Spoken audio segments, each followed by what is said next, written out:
Welcome to the Running Channel podcast with me, Andy Baddeley, and over here we've got Kate Humble and David Attenborough. Sorry, I'm getting confused with my wildlife experts. It's Rick Kelsey and Sarah Hartley, but more on that in a little minute. What? Absolutely ridiculous. I generally don't know what you're talking about. Well, what we are going to be talking about is marathons today. I have run 5, and every single time there is something that I wish I'd known beforehand. So we asked you everything that you wish you knew about a marathon, but were maybe a bit too afraid to ask. And today we're going to answer all of them. Yeah, we've got some absolute corkers lined up. I'm just trying to get over that. You've run 5 marathons. Okay, all right, let's get into it. Well, actually, technically, it's 6, but I never know whether to say 5 or 6 because I've run one unofficial one. Official one? Yeah. Was that when you ran with Tom? No, that was official. With me on and off in Boston, right? With you. I ran at least 100 metres of it. That is such a lie. I ran the final mile with you. Andy. How many medals do you have? 5. So you've done 5. Oh, well, Jess is running 42 marathons this year, but not all of them are official. So you're going to say that she's only run the ones that she gets medals for? Yeah. Wow. No. You wouldn't have said that when she was sat in the seat the other week. No, well, Jess's is slightly different because she's doing it for a cause over a year. But you just want to say I've run less because it's me, don't you? Yes. Right, well, let's come back to you. Should we explain the intro first? Yeah, so me and Rick went off this week to do a lovely challenge. We decided to level up the challenge that we did previously where it was keep running until you could spot a yellow car. It was really hard. And this time the stakes were raised to Correct. Could we spot a dog, a duck and a cat? Yeah, and I tell you what, it's not easy to find a cat in the morning in North London. I think cats have gone extinct. Yeah. Well, I looked up the stats on how many people had cats after it. Of course you did. Lovely, right? So you gave me an idea for other work last week. Yeah. So 36% of people in the UK have a dog. Around about a third have a cat. So it's very similar. It's a bit less. It's a bit less than have a dog. Oh, really? But they hide. They don't come out in the morning. No. Well, I've got something even more exciting on the wildlife front. Right. And both of you have sort of teased this, but you've got no idea what I'm going to say. So this comes from a lovely member of the Running Channel Club called Mario from Switzerland. Right. And he posted this in the podcast chat in the club. And it is a link to the Garmin app store, essentially. It's called Garmin IQ. So you can go and get different watch faces and different data fields that you might want for your watch whilst you're running. Okay. Rick, I set your watch up before the show here. Yeah. So if you're currently on a run on your watch, so press the middle button on the left-hand side. Rick looks very similar to when he is on a Thank run. you. Thank you for... And then what does it say? Pulse horse. Pulse horse. So your current heart rate is equivalent to a horse. If you were to get up now and run around here a little bit and raise your heart rate, it will change and tell you what your pulse is the equivalent of. This is amazing. So actually, my miscommunication, as we could put it, when I thought I had the pulse of an ox when it was pulse oxygen. So this app is actually called Pulse Ox and has a little picture of an ox in the App Store. Have they done that because of our conversation? Well, it doesn't reference it at all. Come on, as if they would have done that because of you. I think someone else must have had this thought. Someone else must have had this thought. So I've set mine going as well, and mine is currently a horse. I think we should pause the podcast a little bit, and Rick, just get up and have a little run around. Go, run around. So I just went for a run around the office, and I went first I went pulse pig and then pulse dog. That is brilliant. Do you know what as well?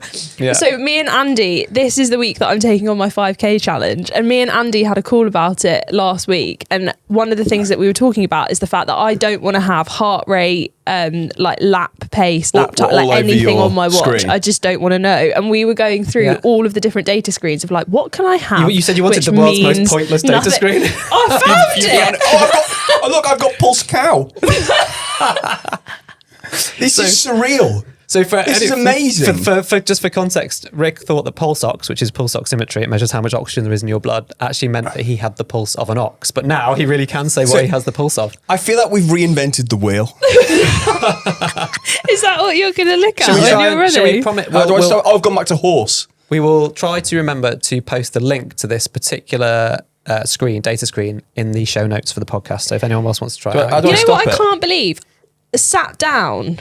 I wouldn't have anticipated that being a horse. I would have thought that would be like pulse cat. I don't want to ruin the illusion, but I think you can change the different pulse settings as to which animal comes up at what pulse rating. So I'm not sure there's much science behind but that which is, animal. So it's not like... How do I stop it? I've now got the resting heart rate of a... No, I don't think so. Although you could, if you did a bit more research, you could manually adjust them in the app to be exactly what animals you want. Interesting. Oh, and also thank you for telling me how to manually discard a lap if you accidentally press it. Yeah. Because I did that last week when I ran a 10k PB. Oh, right. Okay, let's segue onto that. You ran a 10k PB? Rick ran a 10k PB randomly on a Tuesday. Yeah. Got up and just went, let's see what happens. Yeah. And somehow, Yeah. somehow it went pretty well. So what time did you run? 46 minutes, 34 seconds. Wow. Just on On a Tuesday? I don't know what happened. I just went out for a run. What animal do you think your pulse would have been in that run? Leopard. and is this pace D now? This is pace D, yeah. So It was basically a lot- 440 per kilometre, something like that. Just Yeah, fast, it was about. Yeah, I think it was 440. Yeah, it was mad. I generally don't know. I was like halfway through, and I thought, after you teach me about those acronyms last week, I was like, I'm probably on for a TK Max here. Or was it not TK Max? BK, best known time, BK. FKT. FKT. A TK Max. Yeah. I'm probably on for a TK Max. You're an idiot. You're an absolute I mean, idiot. if you were running down the high street, maybe you were on for a Yeah, TK Max. and then I was halfway through and I thought I'm probably on for this, and then I thought, I'll just keep going, see what happens, and then I feel like I'm quite enjoying running. And then I didn't know how unbelievable. that was going to go on Saturday morning because it was obviously we've had some really nice weather, and then I was out with my little running crew, parkrun on Saturday morning. And I thought, we'll see how we go here. We had Magic Mike, Not from the stage show. Powerful Pamela, Speedy Joe Whip. Nice. The normal crew. Yeah. And then I was like, we'll see how it comes in. And the guy who pipped me at the post on Saturday morning, no joke, was called Rick Fish. I was like, he's got to join the running crew. Fish. Rick Fish pipped me at the So post. Fish and good. Powerful Yeah. Pamela. Wait, so how did Saturday morning go? It went all right, but after doing Birkenhead Parkrun and going back to your own, like there were some people from the Wirral at our parkrun on Saturday, and they came up to me and said, it is, how hilly is it? And I said, you'll have a nosebleed by the third loop. Oh, in this North London. Oh my yeah, God. yeah. Do you know what might be the problem? Go on. Because I had a look at this activity. Probably the problem is that if you're trying to run sub 22:30, right? Yeah. Which is 4:30 per kilometre. Yeah. What's not going to help that is running the first 2k at 4:22. Well, and the previous week you started at 4:10. Just get a grip. Also, so Just slow down. well, that's an excellent What are segue. you doing? It's an excellent segue into what's coming up in 6 days' time, which is Sarah is taking on her 20-minute, hopefully, 5K. And she's been very, very strict on this podcast about what pace I need to provide you with, Yeah. which I think was between 3:58 and 4:02. No other leeway outside that window. For No. that Could you first say that kilometre. again? What is it? Between 3:58 and 4:02, because Yeah. she's Wow, run that 4 is minutes. tight, Sarah. Yeah, Well- but he's an Olympian. Yeah. What is he good for apart from precise precision pacing? That is true. And setting up Rick's watch with the pulse. I'm of an setting up animal. Rick's Yeah. watch with the pulse. Well, I'm sure we're gonna have a deep dive into all of that. And we've got so many questions on the marathon stuff today. But before doing any of that, just as a very quick one, we need to say that today, the 10th of March, at the point of recording, is exactly 5 years since Sarah Hartley started working at the Running Channel. Oh, is it? Yeah. I didn't even So- realise that. Really? So congratulations. Happy birthday to me. Yeah. 5 years. I'm well into I've my known you for Stockholm 5 syndrome years. now. Yes. Oh, Sarah. It's 5 years since we gave Sarah a job of, what was it, producer Sarah reviewing, was it watches? Or Yeah. was it headphones? No, it was headphones. that was a bit before. That was a few months in. Right. So it's 5 years since I can't actually remember what I remember my first day at the Yeah. Running Channel. Tom taught me. It was right before lockdown Yeah, started. 2 days before. 2 days before, and I had quite confidently said in my interview that I could film. And you, just believe anything. which is funny now. And you and Anna were going to go out to do Antrim half marathon. Oh, yes, we were. And then it all got shut down. And I was going to film you. Yeah. So my first day, I remember Tom showing me how your Yeah. the big camera worked, and Yeah. being like, "I'm out my depth here." and then it But got I'm just cancelled going and to you were have like, to plug it. no. Yeah, I was like, oh, what a shame. Well, I can't do that. Well, I think we should celebrate more at length, but we need to get into it. And that was a half marathon that got cancelled. We're going to talk about marathons now. So all of the questions that people have that they may be too afraid to ask. Rick, I'm sorry, there were a lot of questions about toilets. Yeah, 90% I understand. 90%. But it's all right. We'll come back on to that. Yeah. So we've split this up, or producer Owen, who is not here today, but has absolutely smashed his marathon training run over the weekend. Did you see that? I did. He's doing so Flying. well. It's actually annoying me because I'm not running very much at the moment. So Yeah, producer Owen is annoying. yes, he is So annoying. annoying, He's not going to hear this. So annoying. Come for a run with me, mate. I'll get you a new PB. Apparently. Oh, you know it's bad when Rick's saying that. Oh gosh. Right, so we've split them up into body questions, race day knowledge questions, and what Owen's called Rick's favourite topic. So let's leave Rick's favourite topic to the end and start off with body questions. So, great question. Where are you most likely to chafe? My nipples. And then with very, very shorts dependent between my thighs. Yeah, I'm the same as Andy. But I know there is a question specifically on nipples and nipple tape. Yeah. Let's tackle that now, though. Yeah, exactly. I'm definitely nipples, but I mean, I would put, if you're doing a marathon, a lot of Vaseline. Well, I actually don't go for the Vaseline. I go for on my nipples, I'd go for like an X, making would you? An X across each nipple with 2 pieces of micropore tape. To be honest, I think anything more than a 10K, I'd tape your nipples up. Depends how hot the day is as well, because even for like any length of run, if it's really warm. The worst thing for me is how sore they were for about a week or so afterwards. It's getting in the shower the day after. Yeah, but did you tape them? I did, but the tape, I sweated the tape off. Yeah, you need to test the tape. Yeah. Test the tape. So There's a particular brand of tape that I've used in the past. It's not used in the past. It's not micropore tape, but I can't remember. But what you it is. didn't wear it in, say, 1,500 metre races? No. Did you? No. We're only running for 3.5 minutes. Yeah. So you're not. But you're going quite fast. Yeah, but it's there's not enough time for the constant friction to. I feel like so your shirt can't move. It's just like for 3.5 minutes. That's a great face that you Thank did you. then as well. Yeah. Can I talk about chafing? Yeah. So are there areas that you can chafe? I've had such bad chafing from having my phone in a side pocket of shorts during You've got a marathon. scars, haven't you, from that? I've got scars on my legs from doing that. As if you put chafing balm on, literally nothing happens. So like there's loads of different really good. Yeah. I You can put them on like a stick deodorant, can't you? Yeah, they've got like stick. I think that one's called Body Glide. I also once sent my dad out to get, I can't remember what it was when it was for.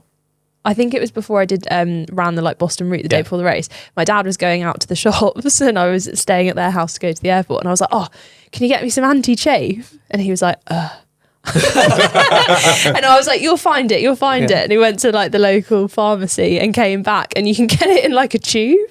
and it did work, yeah. But also if you're wearing shorts as well, the waistband or even leggings, that you can get quite bad chafing like around the waistband. Yeah, anything where you've got a few different layers. You could have like pants and then shorts, and the shorts can have like a drawstring tie, and if you are going to be out there for long enough and getting sweaty and so on. A lot of people in the office also said between their bum cheeks. But oh my gosh, between your bum cheeks is painful. Yeah. But then Tito weirdly in the office, I'm gonna name and shame him. Oh Tito. yeah, this is the most incredible conversation. And we had to go and Google this, but Rick, it turns out that Vaseline or petroleum jelly, it can be used as a laxative. You can eat Vaseline. I wouldn't recommend it. I haven't Googled it enough to know, but you can put it up your bum as well as a laxative. And so he was asking, if you put Vaseline between your bum cheeks, could it like get drawn up there and then make you need to go to the toilet? Very unlikely. That's what I thought. That's crazy. However, there was scientific fact behind his. It was actually. I thought that question was crazy, but then when I looked into it, I was like, maybe. Do you know what? On the chafing front, I can recommend half tights, because I did all my half marathons last year in half tights and just stopped that whole. It's kind of like cycling short territory. Yeah, stop that whole problem that you had with of like inner thigh, a phone banging. Oh really? No, I've had that with those. With half tights. Yeah. But also the pockets are absolutely massive, so you can just get loads of stuff in there. Yeah. Loads of gels. Yeah. Happy with chafing? I think we're happy with chafing because we've got to move on.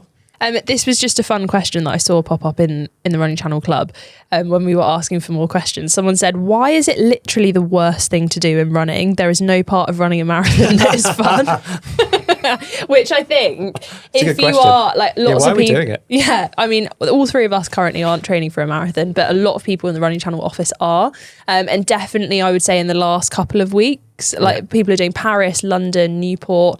It's definitely shifted from that like, oh my God, I'm so excited, I love running a marathon, to get this over with, because we are into the like big long runs. And I think I'm also conscious about us three talking too much about marathons as well, because not everyone has an inclination to do. Even though it does feel like everyone in the world right now is training for a marathon. We're not. It's great. Absolutely not. So, but this episode is just on the questions that people might have. So even if you've not got any, you might be supporting someone that's doing it as well. So actually, that's one of these questions that came next, which is, what's the best thing to wear for your supporters or family to wear in order for you to see them in an event? Oh, so incredible scenes. Yeah. I feel like in the last couple of years, this has popped up. Print off a massive picture of their face, stick it to a bit of cardboard, attach some kind of stick. And so they're looking for their own face. Yeah, they're looking for their own face. I've also seen people with blow Rick up. would spot that from 5 miles. He'd be like, the ego on this man. Is that me? I know when that picture was taken. Yeah. That is circa 2023. Good Rick, that. You know what though? I've Spider's got this weird, which I see as a good luck charm now, that I never see my family on a marathon or half marathon course, even though they're supporting me. I just miss them. I've never seen them once. At least you know they're there. I know they're there. We try to. I say, right, you'll be on the 12-mile marker. You'll be on the 11-mile mark. Whatever. It never works out. It's a bit. Some child has always caused a problem. Oh no, and we've missed the mark. gone.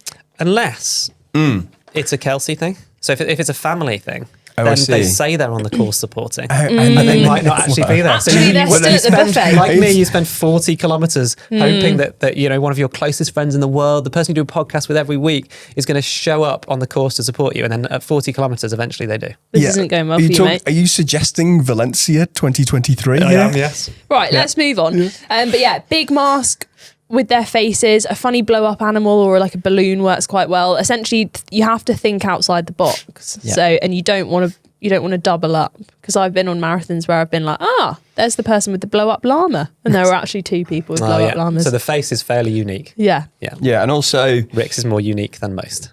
thank you very much, Andy.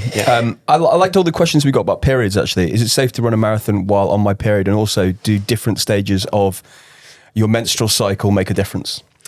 Yeah, really interesting. We actually did a really cool TRC meets with a lovely woman called Kelsey, and she talked quite a lot about using her period as a superpower, because I've never really clocked this before, but it's so true. If you will have different stages in your cycle which are kind of tailored towards like performing better or worse at like harder sessions or longer runs, or like you're either going to feel more energized or less energized. So actually you can either like Google it to see kind of what the different stages are, but if you do have a running watch, then you can track kind of the different stages of your cycle. A lot of people will do the classic like, I'm going to be on my period for the marathon day, this is the worst thing ever. But it depends. I mean, it depends. Like some people really suffer with periods, other people don't. Me personally, I have been on my period for like ultra marathons as well, and it is a bit rubbish. It's worth kind of investigating whether the toilets on course will have provisions. They are getting a lot better, but not every single marathon or event will have that. My top tip would be to just take a little, like not a Ziploc bag, but like a little like sandwich bag. Yeah. And then you're always covered for whatever happens, and just like always take half more tights, than you need. The benefits of half tights. Wasn't Kelsey saying though, if that part of your cycle does come on marathon day, that actually that can actually improve your stamina? Potentially, yeah. I mean, it will slightly depend on the person as well.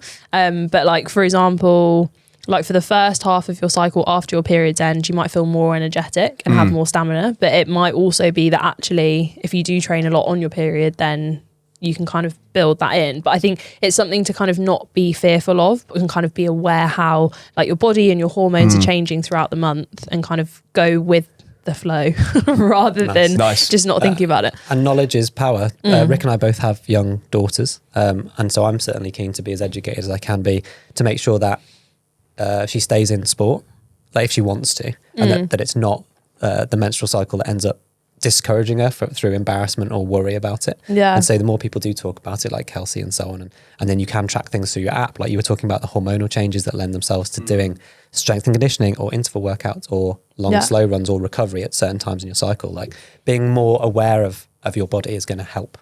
I like using it as well. This is a classic runner mentality. But since I've learned that this is a thing, if I have an interval session that goes really badly, I will go into the Garmin app and be like, it's on that week. That's why. Yeah, you've got a ready-made But sometimes excuse. it does like perfectly track. Right, should we move on to race day knowledge? Yes, yeah. I like this. what if I have to stop? I mean, if you have to stop, when I did London, I did a bit of run walking. Yeah. I had to stop in Valencia.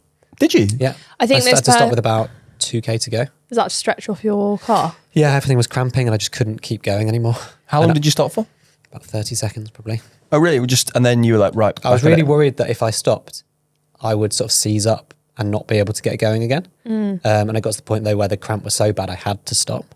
And actually it's what I needed to do to, you see footballers lying on their back, getting that kind of someone pushing down on their toes and stuff. I needed to put my body into positions that it hadn't been in for the last few hours in order to just allow some of the muscles to relax off. And then I walked for 20 seconds and then started jogging again and got back into it. So I didn't lose that much time, but I had to do it. So I guess there's no shame in it. And I suppose, and this is very unlikely, but if you are having, a serious health problem, don't push on. Stop. And speak to someone on the course. That's very unlikely. But if you do need to stop, just stop. But I think it's also, it's reassuring to know because there are like a few different things here. One, I also saw questions of people saying, if I have to stop and walk, can I still say I've run a marathon? Yes, you've completed it. That was just a turn of phrase. Like you have run that. You completed the marathon distance, absolutely. You've been out there and yeah. You've covered it and you've done it. Secondly, actually stopping, like this is like a kind of a legitimate thing to cover as well. Like you're going such a long way over a marathon. What does happen if you are injured and you have to pull out or something needs to happen? There are so many incredible volunteers and like medics on the course. So don't worry if the worst did happen on the day, which is very unlikely, but does happen to some people, then there are medics on bikes that can like cycle and get to you. There, especially if you're running like a big city race like London or Paris or Brighton, for example, there are people lining the course who are more than happy to help if someone, does need help for whatever reason. So you are not alone. And if you do need to drop out, they will be able to get you to where you need to be. And don't be flippant about filling in the little details that you've got on your bib and so on, that you can fill in your kind of in case of emergency contact details and potentially any medical conditions and so on, because that could be really useful. Yeah. I like this one from club member Brooke Robb. Yeah.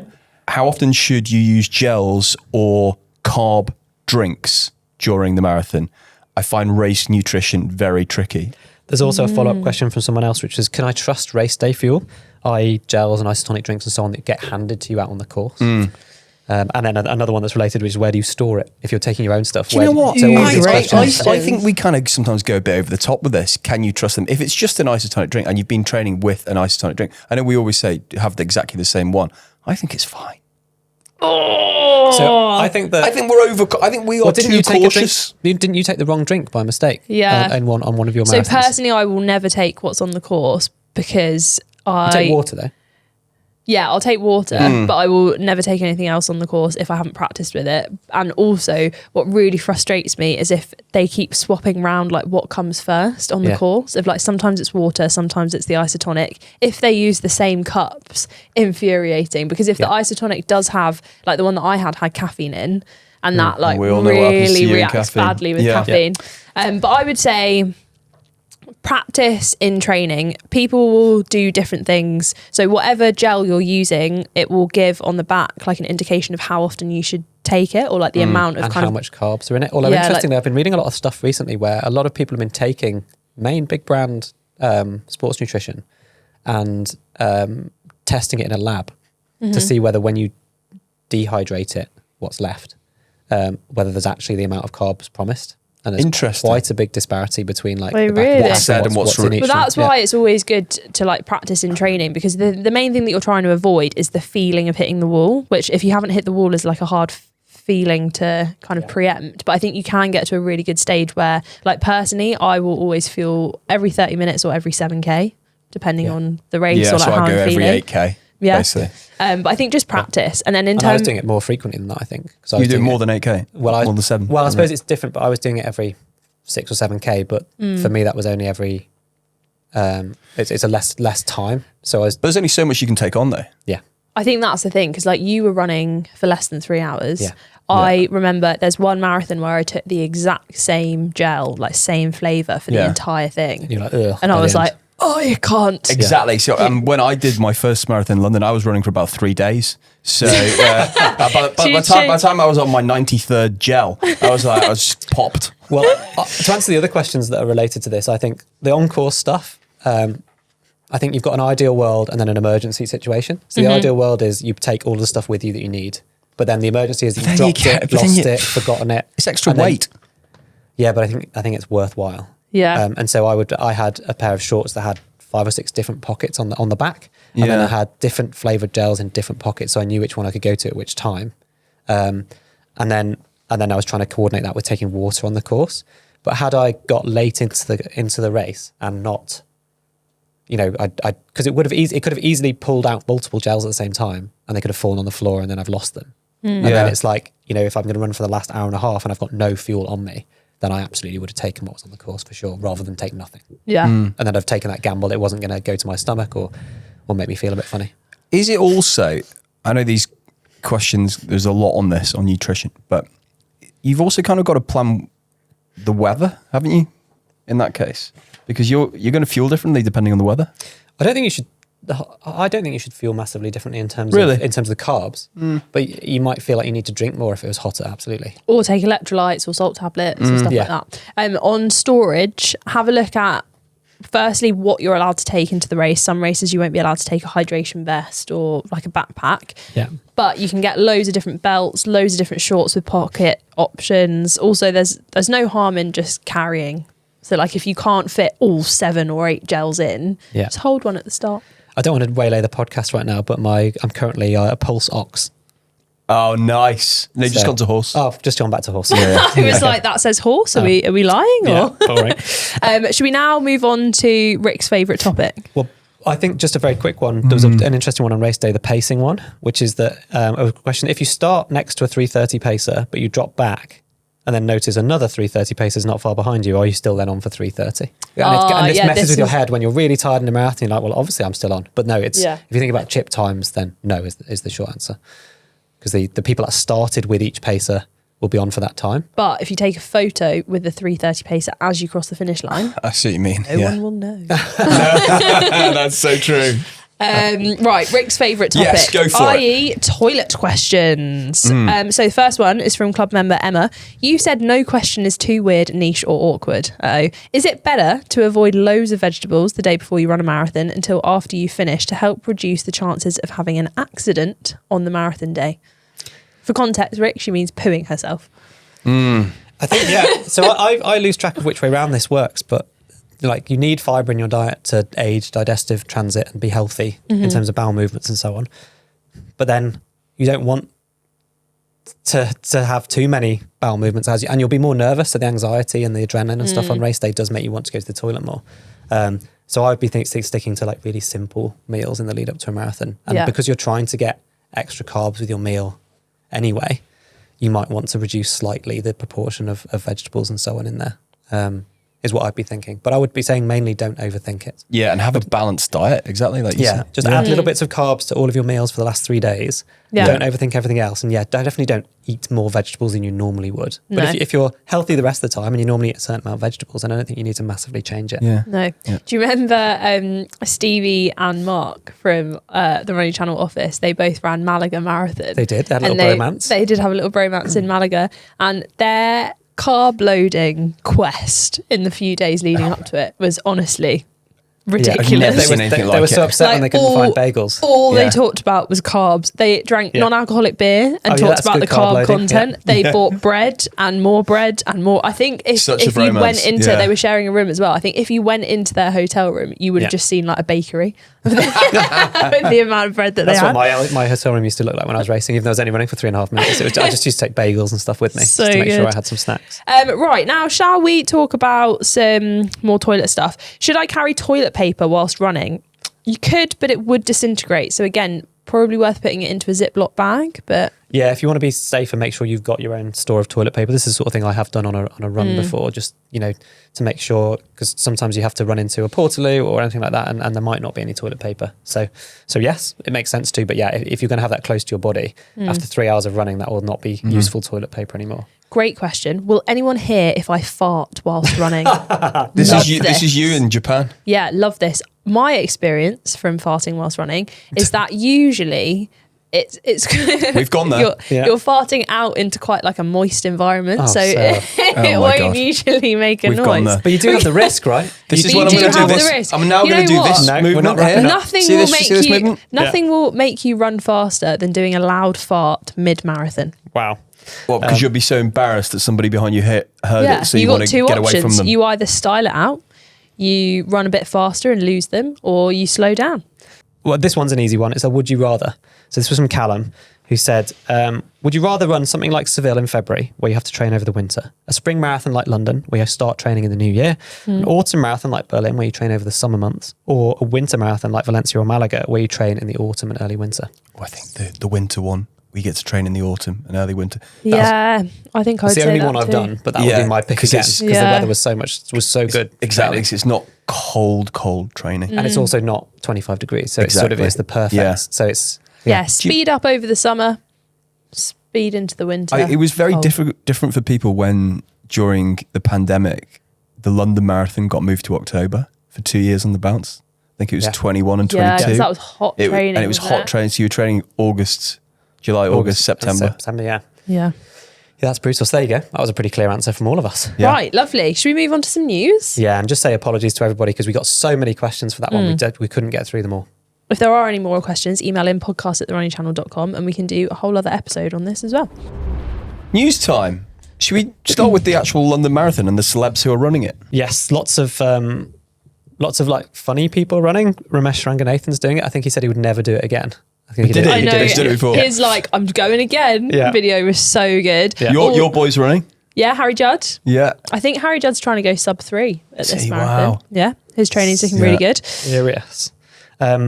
Cricket fans out there. So Alistair Cook, who I've been to his farm. He has actually handed my children a lamb. You've been to his farm? Sir Alistair Cook, yeah, one of England's So most decorated random. cricketer, all-time highest run scorer.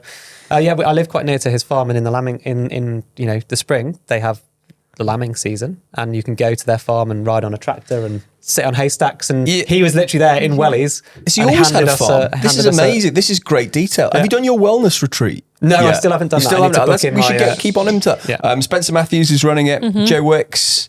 Joe Sugg. Joe Sugg's running it. Yeah, Suzanne Shaw, who I ran Amsterdam Marathon with, my first marathon. a lady Adele, called- carry on. Adele Roberts, who we've had on TRC Meets. Yes. Yeah, and a lady called Steph Reed, who is a Paralympic long jumper from when I was competing. Actually, she's younger than me, so she competed a lot later. Nice. But yeah, so it's a big difference to go from the long jump to running the marathon. Gosh, yeah. And an excellent segue here into another piece of news. She was also commentating on the European Indoor Athletics Championships at the weekend, which were in the Netherlands. Were you In watching? Appledorn. Yes, that's right. I was watching avidly. And one of the celebs that's running London, Danny Mills, former England footballer, his son, George How Mills. many mentions does George Mills get on this I know. podcast? Well, he's running really well. Sponsored by George Yeah. Mills. But this time he's not getting a mention for like nearly fighting with someone at the Olympics. This is a Yes, mention yes. for Although running. every time you bring that up, Every time sorry, we bring it up, George. Yeah. But he got an incredible silver medal over Nice. 3,000 metres behind Jakob Ingebrigtsen. And Ingebrigtsen, his stats are phenomenal. He won the 1,500 metre, 3,000 metre double. And bear in mind, in the indoor championships, they're only over 4 days. And you've got to run heats and final for both. It's 4 races in 4 days. He won the 15 and the 3K double for the third consecutive European Indoor Championships. Wow. And interesting fact, I actually found on Jakob Ingebrigtsen's YouTube channel, his last 2 videos, he's been giving people a tour of his garage, like his car garage. So he's got, and he's got like a Lamborghini, Ferrari, Nice. like he's got the most ridiculous collection of track Really? day cars, yeah. Which I didn't realise That he was just into. shows how kind of celeb middle distance running has gone in the last 5 years. Well, if you're him because- and you win everything and set world records and stuff, Surely, then he's... Yeah. if you're running really fast, then you have to have a really fast car. Otherwise, Where does you he might as well live? just run to the supermarket. what part of the world? Does he live in the States? No, Norway. I think Oh, he live in he Norway? lived in Norway. And another point on him, we always talk about him, but it was weird seeing him running the Norwegian National Federation have changed kit sponsor. So now their kit sponsor is a different brand, which means it's not the recognisable kind of mainly blue with bits of red and white on it. It was all red, which I found like really strange to pick him out of a crowd in a totally different kit to normal. Have you been to Norway? Have you run in Norway? I have, yeah. Oslo, that's where the Dream Mile was. So the biggest race of my career, yeah. Oh, Yeah, Rick, biggest race of his career. Come on. Big. I used to ski in Norway. I don't know what it says about me. Anyway, let's do some questions. Absolutely nothing. Yeah. Ariana from Southwest Florida. Whoop, whoop. I just wanted to send a big, sweaty post-run thank you to the running channel. You have no idea how much you helped me on this insane but incredible journey for my first half marathon on March the 1st in Fort Myers in Florida. 4 months ago, I dove into training, and somewhere between early morning runs, long miles, and questioning my life choices, I found your podcast. And thank you, because you guys keep me going when my legs and my willpower are ready to give out. I even take my puppy, Gypsy, with me on some runs if the weather allows. If the weather allows in Florida, I imagine that's quite often. Yeah. I did some warm weather training in Florida in Olympic year, 2012. Oh, did you? Florida's fantastic. Yeah, I absolutely loved it. We based ourselves at FSU, Florida State University. Should we go to Florida? Oh, yeah. So you just want to The go... pound to the dollar rate's not great at the moment, but I want to drive down the Keys Road playing Will Smith, Miami. I can rap that. Yeah, we're not doing that again. We're absolutely not doing that again. Please don't. Please. But this is quite self-serving, actually. Owen's put this in the question from Ariana. I'm not sure it really is a question. But she says, why I love the podcast, from your banter to your personal stories, even the wonderfully embarrassing ones. I think that's mainly Sarah. Guest speakers, training tips, answering emails and questions from first time and seasons racers alike. Your podcast has become my running soundtrack. I'm pretty sure people think I'm nuts when they see me running and laughing out loud, but it's totally worth it. And yes, I'll be 100% listening to you guys during my half marathon. That is lovely. Best of... Oh, no, you would have done it now. She's done it. First of March. Well done. We want to know how you got on. Email like to in, meet Ariana. We Ariana, want to find out. Yeah, fantastic. I've just got a little note to finish on. Let's finish the podcast on one of the questions that was submitted. So we haven't done any questions in the questions section today because we answered everyone's questions throughout the whole episode of the podcast. But there was a question from Sean in the club, which was, Rick is fearless with starting anything except marathon training. Why? Sean from Boston, USA. Oh, look at Rick's little face. People have chipped in with agreed. Imagine having the confidence and determination to release a single. And then someone else says, right. He's also talked about, on a popular podcast, about writing a book. He's interviewed every prime minister since like 1468. I don't know European history. And is single-handedly funding a Gavi vineyard. I also don't know wines. But he hasn't attempted a marathon training block. I haven't interviewed Starmer yet. I like how you said yet. I don't want to go there yet, but let's just see what happens.